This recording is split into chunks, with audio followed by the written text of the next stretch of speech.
ये कहानी है बिरजू की। बिरजू बहुत ही गरीब है। वो अपनी पत्नी और बेटी के साथ रहता है। वो मिट्टी के बर्तन बना के बाजार में बेचा करता और उसी से अपने परिवार का पालन पोषण करता है। बिरजू गरीब तो है, लेकिन वो एक ईमानदार और नेक दिल इंसान भी है। भाग्यवान। अब मैं खेत में जा रहा हूँ। मैंने सारे मटके धूप में डाल दिए हैं। मटके सूख जाएं तो उसे हटा लेना। खेत की जुताई करनी है तो मुझे आने में देर हो जाएगी। और हाँ, गुड़िया का ख्याल रखना। ठीक है जी। बिरजू ये कहकर खेत की तरफ चला जाता है। माँ, मैं बाहर खेलने जा रही हूँ। बेटी, मटकों से दूरी पर ही खेलना, एक भी मटका तोड़ना मत।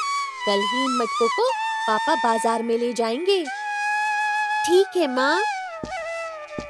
ऐसे ही बिरजू के परिवार का जीवन व्यापन हो रहा था।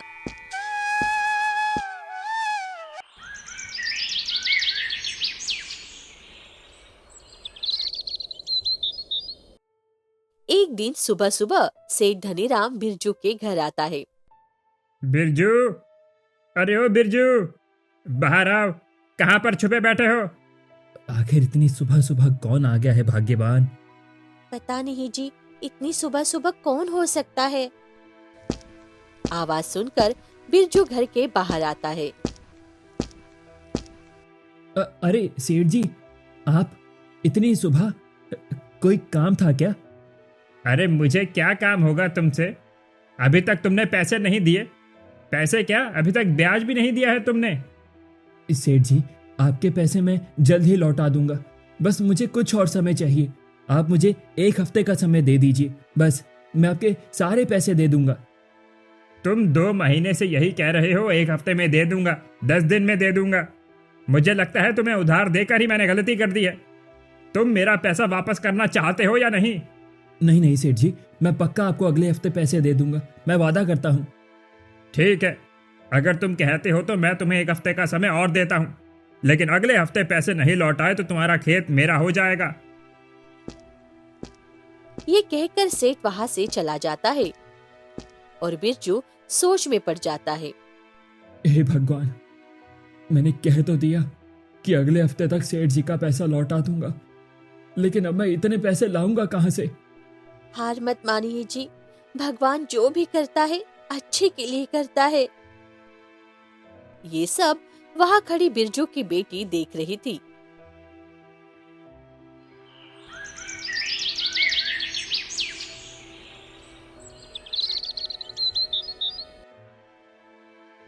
भाग्यवान, कल सारे मटके सूख गए थे।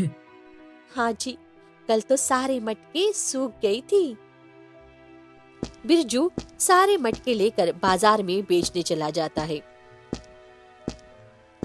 बिरजू के जाने के बाद उसकी बेटी सुमन से, मम्मी, क्या सच में भगवान होते हैं? हाँ बेटी, भगवान होते हैं और उनसे जो भी मांगो वो सब देते हैं, क्योंकि उनके पास ढेर सारी शक्तियाँ होती है। माँ, क्या सच में भगवान से कुछ भी मांगने पर वो देंगे? हाँ बेटी, अब तुम जाओ खेलो और मैं घर का काम कर लेती हूँ।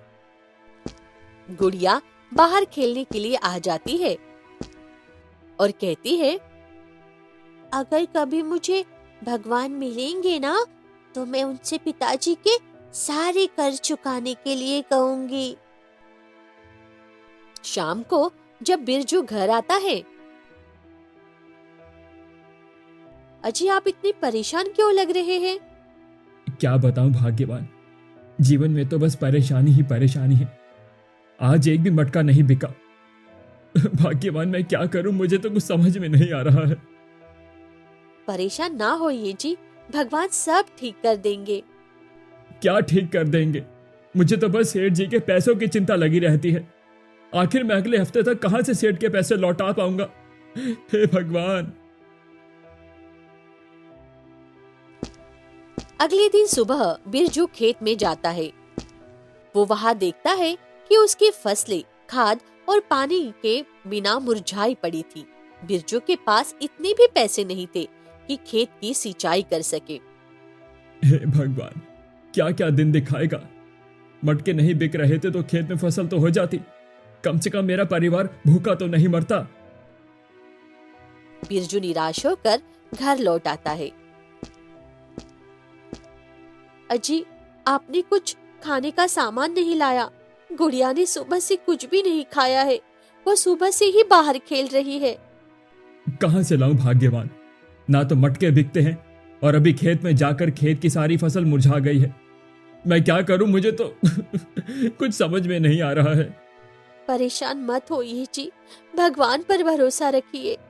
सुमन और बिरजू बातें कर रहे होते हैं, तभी वहाँ गुड़िया हाथ में कुछ लेकर आती है। अरे गुड़िया, ये तुम्हारे हाथ में क्या है? ये मुझे मिट्टी में खेलते वक्त मिली थी सुबह। ये भगवान की मूर्ति है, इसीलिए मैंने ये मूर्ति ले ली। सुमन मूर्ति हाथ में लेती है तो उसे अच्छा लगने लगा। सुनो जी, ये मूर्ति लेते ही जैसे मेरे सारे दुख दर्द दूर हो गए हैं। ये तुम क्या कह रही हो? हाँ जी, मैं सच में कह रही हूँ। इस मूर्ति को हाथ में लेते ही जैसे जान में जान आ गई है। तब बिरजू वो मूर्ति लेकर देखने लगता है। ये तो पत्थर की मूर्ति नहीं है, ये तो सच में भगवान है। ये लोग बातें कर रहे होते हैं, तभी बाहर से सेठ आ जाता है। अरे बिरजू, सुनते हो? सेठ जी क्यों आए हैं? मैंने तो उन्हें अगले हफ्ते पैसे देने के लिए कहा था। हे भगवान, रक्षा करना। बिरजू बाहर आता है, उसके पीछे पीछे उसकी पत्नी और बेटी भी बाहर आती है। सेठ जी, वो मैं। जब बिरजू, इतनी जल्दी पूरे पैसे देने की क्या जरूरत थी? धीरे धीरे देते। मैंने तो वैसे ही कहा था ताकि तुम पैसे याद रहे कि तुमने मेरे पैसे पूरे ब्याज के साथ देने हैं। अगर कभी भी तुम्हें पैसों की जरूरत पड़े तो मुझे एक बार जरूर बताना। जी सेठ जी। अच्छा ठीक है, मैं जा रहा हूँ, अभी मुझे जमींदार के घर जाना है। ये कहकर सेठ चला जाता है। अरे, सेठ को पैसे किसने दिए? मैंने तो किसी को कब कहा भी नहीं कि। भाग्यवान, तुमने तो सेठ को पैसे नहीं भिजवाए ना? नहीं जी, मैं कहाँ से पैसे भिजवाऊंगी? घर में खाने के लिए एक दाना भी नहीं है, मेरे पास पैसे कहाँ से आएंगे?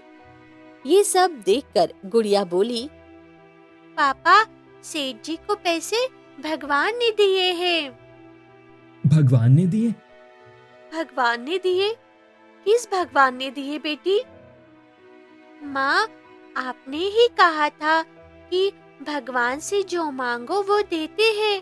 तो जब मुझे खेलते हुए ये भगवान सुबह मिले तो मैंने इनसे सेठ के पैसे वापस करने के लिए कहा था बस।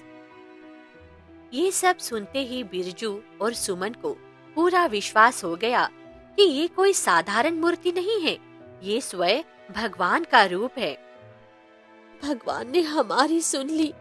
आपका बहुत बहुत धन्यवाद भगवान।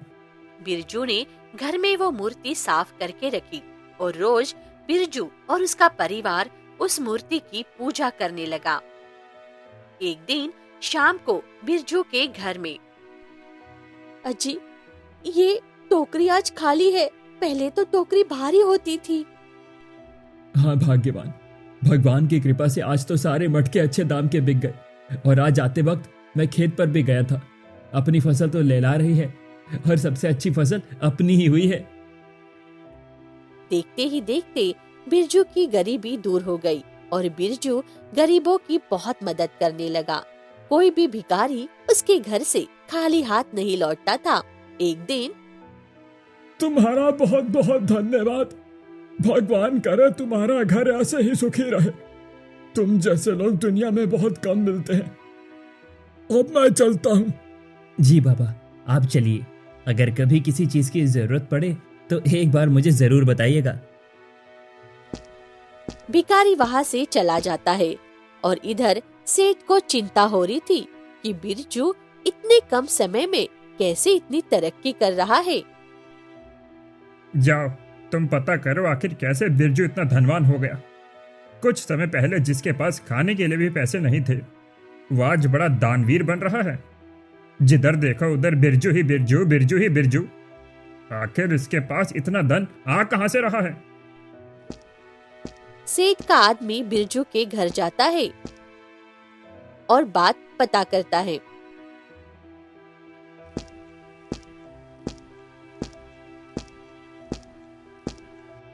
तुम आ गए, बताओ क्या क्या देखा? बिरजू किस वजह से इतना अमीर होता जा रहा है? सेठ जी, बिरजू के घर तो मुझे कुछ नहीं दिखा। वहां सब साधारण था, लेकिन एक पत्थर की मूर्ति थी जो पुरानी थी, लेकिन फिर भी चमक रही थी वो, जिसके सामने खड़े होकर वो लोग कुछ कह रहे थे, और कुछ नहीं।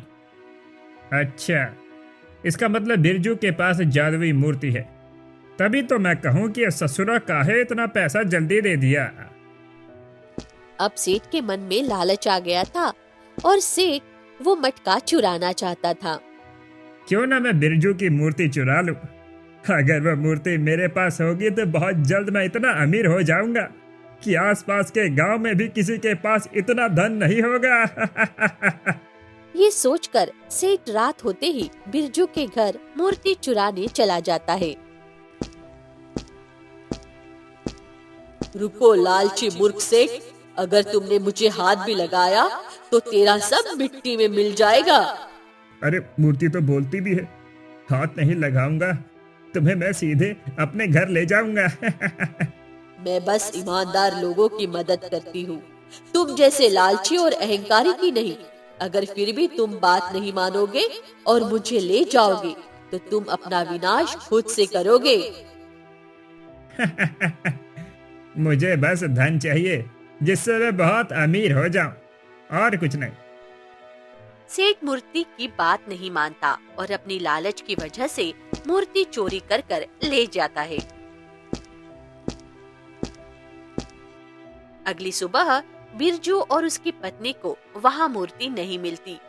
अजी, मूर्ति तो कल यहीं पर थी, पता नहीं कहाँ चली गई है। पता नहीं भाग्यवान, मैंने भी मूर्ति शाम को ही देखी थी। गुड़िया, गुड़िया, तुमने तो मूर्ति कहीं नहीं रख दी ना? नहीं माँ, मैंने सुबह से मूर्ति को कहीं नहीं देखा है। इधर बिरजू के घर में सब परेशान हो रहे थे। तभी बाहर किसी के चिल्लाने की आवाज सुनाई दी, जिसे सुनकर वो लोग घर से बाहर आ गए। तभी वहाँ एक आदमी भागता हुआ आता है।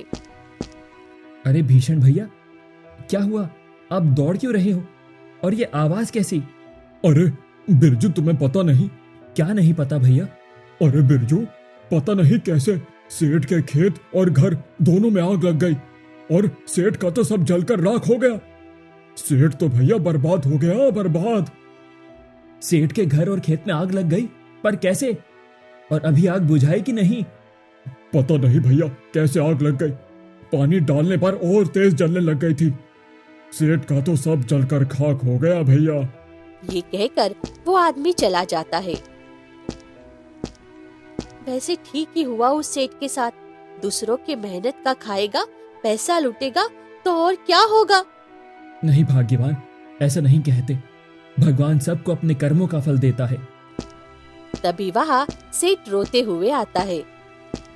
हे भगवान, मेरा सब खत्म हो गया, मुझे इतना लालच नहीं करना चाहिए था। अरे सेठ जी, क्या हुआ? बिरजू, मुझे माफ कर दो और ये पकड़ो अपनी मूर्ति। मुझे इतना लालच नहीं करना चाहिए था। मुझे माफ कर दो बिरजू, माफ कर दो, मैं तो बर्बाद हो गया।